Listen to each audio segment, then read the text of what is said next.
Hi, what's up, stoners? Welcome to the local band Smokeout.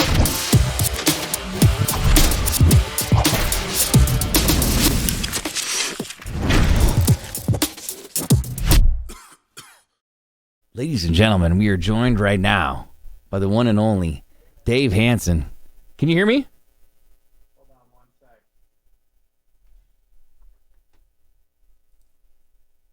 There's also something on my end that needs to be... Talk one more time? Hey, man. Ah, perfect. Ladies and gentlemen, Bvlvnce, a ballot! Yeah, hell yeah!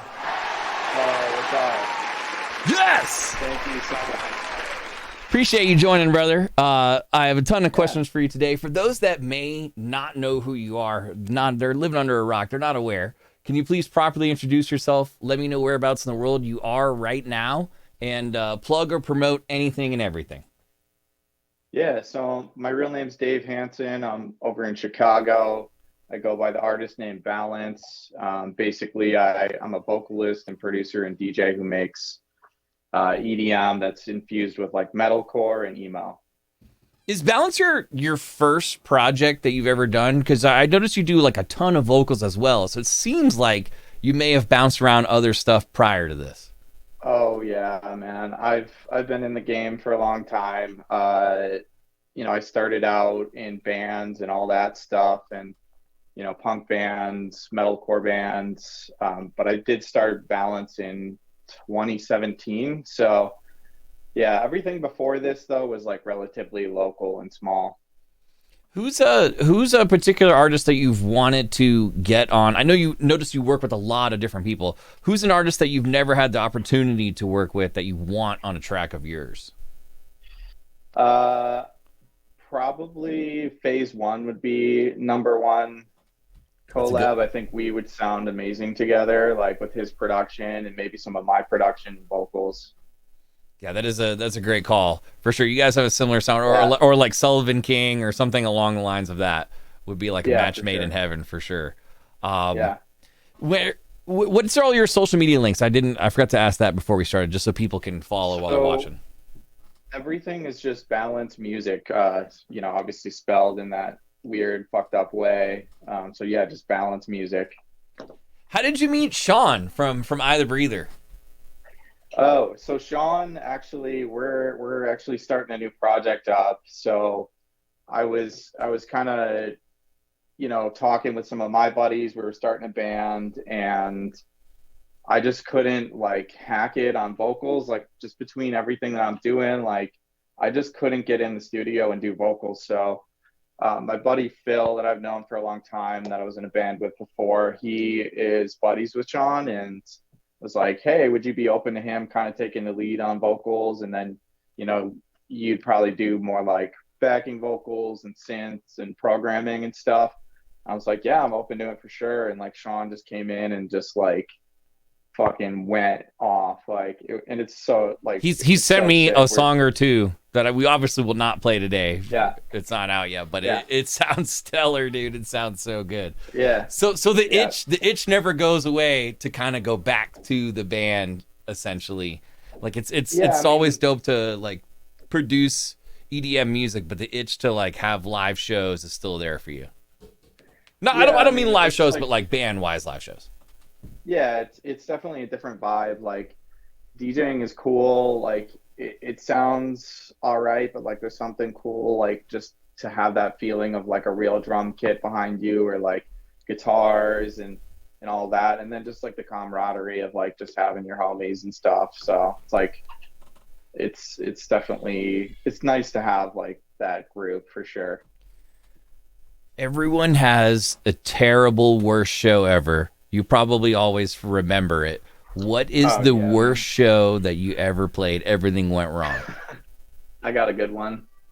Um, so in probably like, man, this must have been so long ago, like 2007, something like that. I was playing a show with some metal band that I was in, and it was a pretty big like lineup. Like we were one of the openers, but like we were on the show with like uh Born of Osiris. I don't think they were called Born of Osiris at that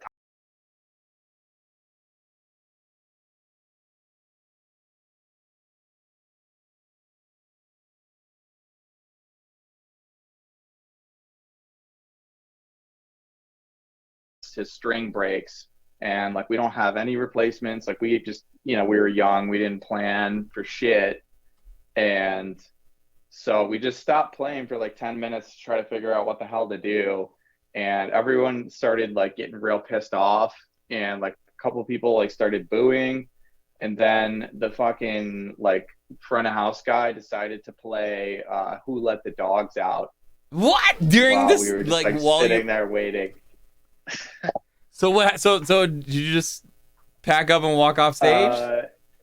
So he plays Who Let the Dogs Out, and like obviously I hate that song now. I mean, I kind of hated it before, but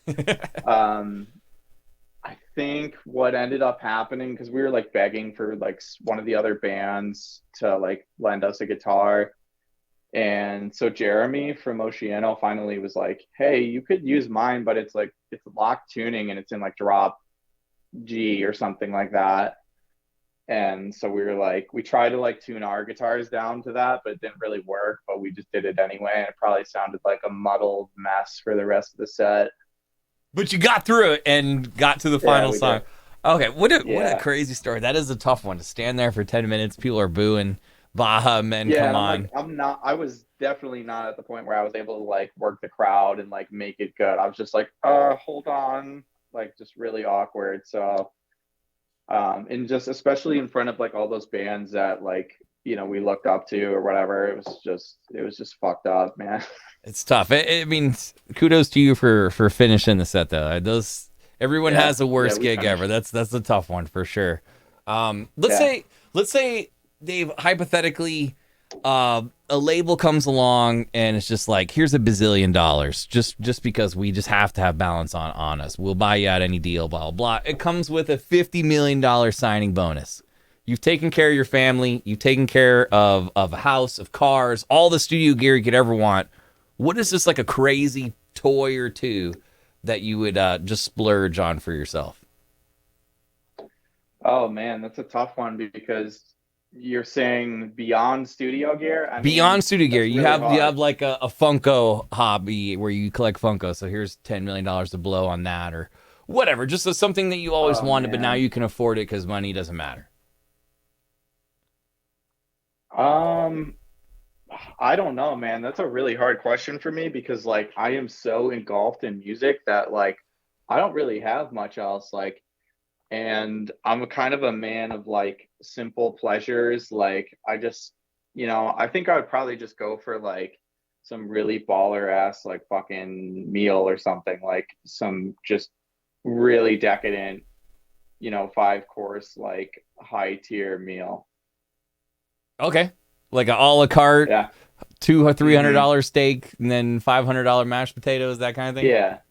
Yeah, man. I mean, the whole reason I started this project, like, is it's never been about money or anything like that for me. Like, I'm so engulfed in music that like it's a hard question to answer. Like, obviously, I'd spend money on like my gear, but other than that, like, I don't know. Is there man. a particular piece of gear that's just so outrageously expensive that you want to get it, you just can't afford it right now? Maybe it's a $10,000 piece of rack gear. I don't know.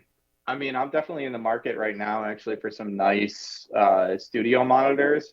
There's definitely stuff that's like out of my budget, like some high-end Atom speakers. So I'd probably get some stuff like that for sure. Were you able to bring the hot sauce today, Dave? Yeah. I know most of the time when I tell that to people, to our guests, they're like, what the f*** does he want me to bring hot sauce for? I'm assuming it's something like Hot Ones. Kind of. We kind of do something, a little spin off of it, if you will. But here's the thing. You get to pick the trivia. What movie or TV show have you seen the most? Or if I ask you trivia on this movie or TV show, it's impossible to stump you because you've seen it so many times. Probably The Office. The Office. Okay. We've heard this one before and we have stumped before. While I'm looking up Office trivia, what song, if someone had never heard Balance before, what would you hand them the headphones, what one song are you playing for them? We're going to jam that one right now. Man, that is a tough one. My personal favorite is Conjunction. We jammed it earlier to kind of like warm up everybody. Yeah. Yeah, I like that one. Can you scroll down a little bit? One Way Down is pretty good. Although it's not my production, but I think vocally it's really signifies like my style. And then like based on my name, I don't know if you know this, but like most of my brand is centered around mental health. So like the lyrics for that One Way Down track are very like mental health focused. So yeah, I'd probably say One Way Down. I was unaware of that. Before you play it, can you elaborate on why most of your music is about mental health? Yeah, so Balance is, my name, and it just kind of signifies, the dark and the light in all of us, or like the struggles that we have, people just kind of going through their days, and, one day is just unbearable and the next day is okay again. I struggle with depression, ADD, anxiety, PTSD, like, a ton of stuff that kind of weighs me down. And, I had a lot of like bands that I really looked up to, or like that I connected with. And like, that was like my only escape as like a teen and everything. So like, I just want to be like that person for someone else. Like, I just want them to have that moment of like connection, or like, feel like they're not alone, or just like, even just like escape for a minute, or just feel something, or not feel anything, or whatever it is. And I just think music does that. And like, that's what this is about. I love that like, answer. Like trying to like reach as many people with that as possible. I love that. I love it. Let's jam One Way Down right now. We're hanging out with Dave, aka Balance. If you guys are watching, please, please, please hit the follow button, support him. And I got this office trivia ready, so we'll get back to that here in just a second.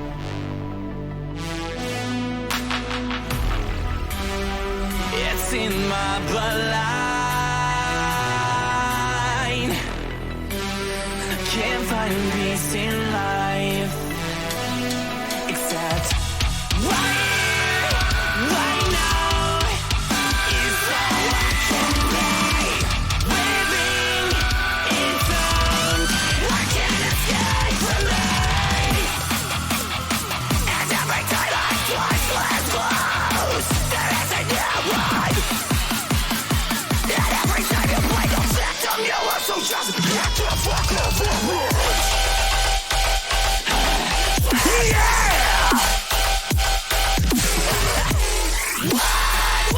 Dave, if somebody's like, yo, I got to work with Balance, I got to work with him, how would you prefer they contact you to hire you for your services? Probably just DM me on Instagram or email me. My email is just balancemusic@gmail.com. You got it. Not a lot of people give away their email like that. Well, that's cool of you. Very cool. Let's see if we can stump you right here, though. In the Office. Specifically, this occurs in season 4. In the episode Branch Wars, Pam, Tommy, and Oscar meet in the break room to hold their club meeting. Andy desperately wants to be in this club. What was the name of the club that Andy wants to be in? Oh man, I know exactly what you're talking about. Chat wants to know if that was your vocals on One Way Down or was it Blasso's. That's my vocals. It's his production, my vocals. Do you remember the name of the club? I don't know. Some shit with T. I don't know what it is. The Finer Things Club. What'd you say? Finer Things Club. Give me a hell yeah. That is correct. See, you do not have to do the hot sauce. I instead now have to do the hot sauce. And it's hot sauce number 1. Hot sauce number 1 today is cowboy bacon from Argentina. It is quite spicy. So I have to do this while we're still chatting here. It's all good. It's part is what it is. It is what it is. During all the places you played shows in your life, where have you not played that is just, if you had a home globe, you literally got this one permanent marker circled. Like this is where you want to play more than anywhere. Believe it or not, man, I've only played in Illinois, so I would just love to play like somewhere warm. No, actually, that's a lie. I would want to play the Gorge in is it Washington State, I think. I've never heard of the Gorge. Why that particular venue? Just beautiful, man. It's like if you've ever heard of like Red Rocks, it's kind of like that, but for Washington State. Look it up. It looks really nice. Hell yeah. Very cool. Yeah. Let's say we're now reached December 2023. Most of the year has passed. Looking back, what personal goals do you have for yourself between now and then regarding your music that you're allowed to share? Sometimes artists have a lot of stuff already mapped out. They just can't say what those things are yet. Actually, for me, I've taken a bit of a step back. I don't know if anyone, that does follow me is kind of noticed, like I've kind of chilled out a little bit. 2021 and 2022 were pretty big years for me. I had like in 2022 in like June or July, I had a release with Keizo, which was really big for me. And I was like freelancing and everything. But just like sort of ran out of money basically, and had to get a job. So I got a job. I got a really cool job, but a job nonetheless. So I've had to take a step back from my music. So I don't have like a ton of goals. I would say I'm just trying to get music out there at this point. Like I have a couple songs that I'm working on. I'm hoping to drop, sometime soon. I don't really have a plan as far as like, is it going to be a couple singles or if I'm going to package it as an EP, but so that's a goal for me. And then probably playing some shows, and then launching this band that we were talking about called GhostKiller. Hell yeah. GhostKiller is going to be badass too. Yeah. Yeah. Let's say, well, do you have any phobias? Do you have anything that scares you, freaks you out? Oh man, no, not really. Not that I can think of offhand. Spiders, snakes, heights, nothing like that? No. I mean, dude, if you put me in a room with a bunch of snakes, I'd probably freak out, but I'm not like, I'm not thinking about that. Yeah, that's unlikely to happen, I suppose, for sure. Yeah. Do you offer, let's say like an aspiring DJ is watching right now and strives for the production level that you create. Do you offer like a tutoring class or anything that someone could pay you money just to Zoom call or something? Yeah, I was doing that for a while. Like I said, I was freelancing for a while, and that was like, part of my income. So if anyone wants that, just feel free to email me or DM me, and we can set something up for sure. Hell yeah, excellent. I do have one other office trivia for you, and I think we're gonna stump you again. Let's see. Well, we almost stumped you. It was like a last second one right there. Chat, don't help him out. Yeah. Don't help him out. In the office. Not even in there, so I can't see. Okay. In the office, Dwight is shown playing with a character on his computer in the episode Local Ad. It's revealed that Dwight has created his own world in this game. What game is Dwight obsessed with in this episode? Second Life. That is correct. Yeah, hell yeah. You are safe from hot sauce today. Damn it! Damn it!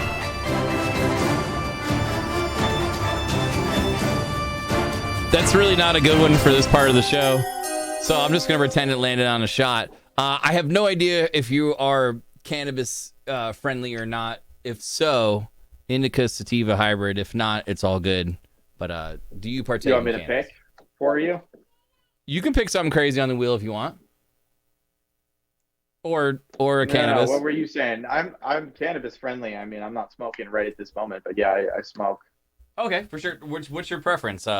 You want to be up? You want to be down? You want to be a little in the middle? I mean, dude, I always prefer indica because I smoke at night. But you're doing a show right now, so you probably should do a sativa. We get crazy on this show, so don't worry about me. But I appreciate it.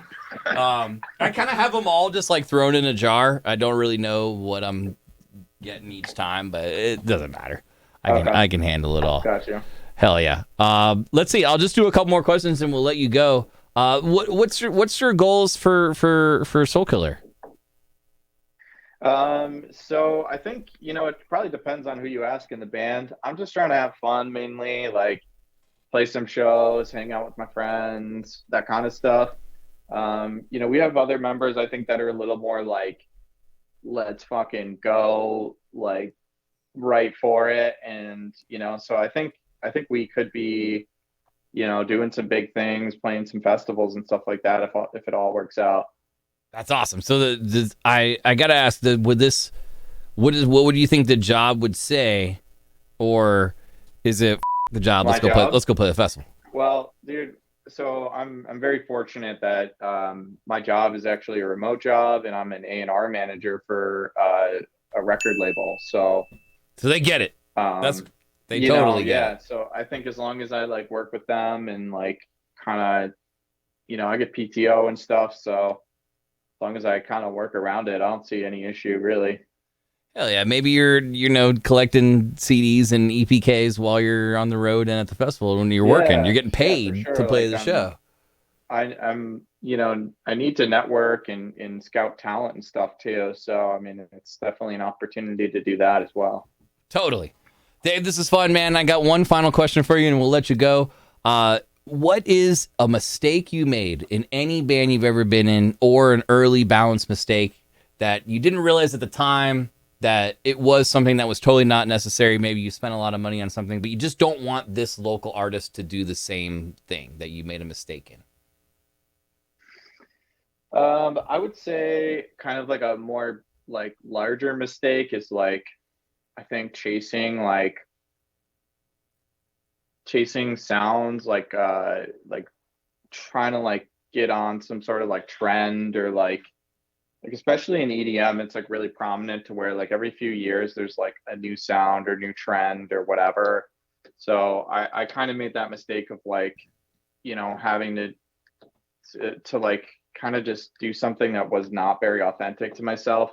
And I think you have to do a little bit of that when you're getting started as an artist. So like, it's totally okay to kind of, take influence and all that. But like, I think it's important to like really kind of focus and figure out like who you are and like what is unique about you. And like, you're probably going to have to draw influence from multiple things and like combine genres and different stuff like that in order to sound unique. Like I definitely made the mistake of kind of just like, I mean, I was never making like generic music, but when I first started, like I was just making kind of like future bass with like a little bit of emo vocals, and like, cause future bass was like the big EDM like genre at the time. So I'd say that was kind of the mistake I made. And, just like developing your sound from there and just figuring out what makes you special and what you have that's unique that no one else has. Hell yeah, very cool. Dave, if it's okay with you, can I put this on YouTube later and tag you in some stuff? Yeah, absolutely, man. And would you be willing to do a drop for us? Just say, hey, I'm Dave, Bvlvnce, however you want to do it. You're watching local band Smokeout. Anything along the lines of that, whenever you're ready. Yeah, right now. All right. Hey, this is Bvlvnce, and you're watching local band Smokeout. Ladies and gentlemen, he's a legend in the EDM metal world, in my opinion. I've been a fan for a while. Be on the lookout for Soul Killer. Dave, we really, really appreciate your time, brother. Have a fantastic day. Yeah. And we look forward to maybe catching up in 6 to 8 months from now, and we can talk a little Soul Killer. Maybe we have Sean on the show as well. But awesome. Just stay safe and keep doing your thing, man. Thank you so much. Awesome. Thank you. I appreciate you having me on, man. It was an absolute pleasure. Ladies and gentlemen, Bvlvnce! Hell yeah! All right. Take care, everyone. Have a great day, brother.